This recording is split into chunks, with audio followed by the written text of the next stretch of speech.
महाराष्ट्रातल्या जनतेला ज्या लोकांनी इतक्या वर्षामध्ये झुलवत ठेवलं, ज्यांनी फक्त त्यांच्या मतांचा वापर केला आणि सत्ता भोगली, त्यांना या बोलण्याचा नैतिक अधिकार नाही।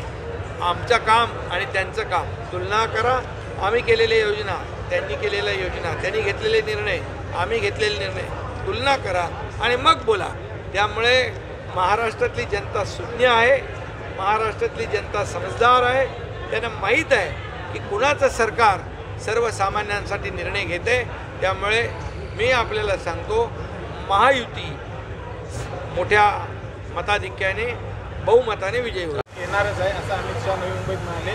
मात्र त्याचवेळी 2029 साली केवळ भाजपचं कमळाचं सरकार येईल अशा पद्धतीने देखील त्यांनी कार्यकर्त्यांना मार्गदर्शन 2024 मध्ये जे आम्ही येणाऱ्या निवडणुका ज्या आहेत, या निवडणुकांमध्ये आम्ही गेले 2-2.25 वर्षामध्ये जे केले विकासाचे प्रकल्प केले, जो काही पायाभूत सुविधा निर्माण करून दिल्या, उद्योग आणले आणि कल्याणकारी योजना, विकास आणि कल्याणकारी योजनांची सांगड घालण्याचा आम्ही प्रयत्न केला।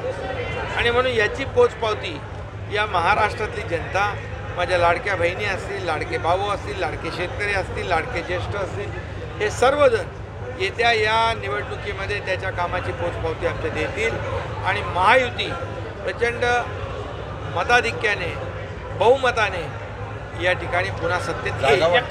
याच्या संदर्भात कुठलीही कायदे नाही, आमचे मंदिरांची सगळा पैसा जातो। मात्र त्या ज्या काय भावना त्यांनी व्यक्त केल्यात, मुख्यमंत्री म्हणून मी याच्यामध्ये स्वतः लक्ष घालेन, कारण शेवटी हे सर्वसामान्यांचं सरकार आहे आणि सर्वसामान्यांचं सरकार, सर्वसामान्यांसाठी जे काही मी बोललो आता की ज्या योजना आहेत, या योजना देखील अशा या सर्व कीर्तन प्रवचनांच्या माध्यमातून लोकांपर्यंत पोहोचल्या पाहिजे।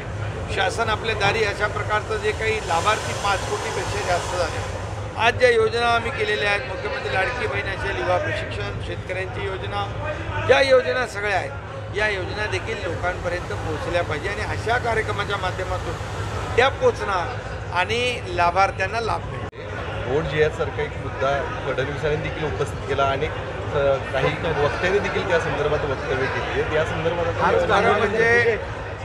खरं म्हणजे आज आम्ही किंवा हे सर्व संत महात्मे जे आहेत, हे धर्मजागरण सभा करत असताना इतर धर्मियांचा द्वेष, मत्सर कोणी करत नाही, परंतु स्वतःच्या धर्माचा, हिंदू धर्माचा, हिंदुत्वाचा प्रचार प्रसार करणं आणि रक्षण करणं ही तर प्रत्येकाची जबाबदारी आहे। त्यामुळे समाजामध्ये द्वेष पसरवून काही लोक स्वतःची राजकीय पोळी भाजू इच्छितात, त्याला हे योग्य उत्तर या आजच्या या महासंमेलनात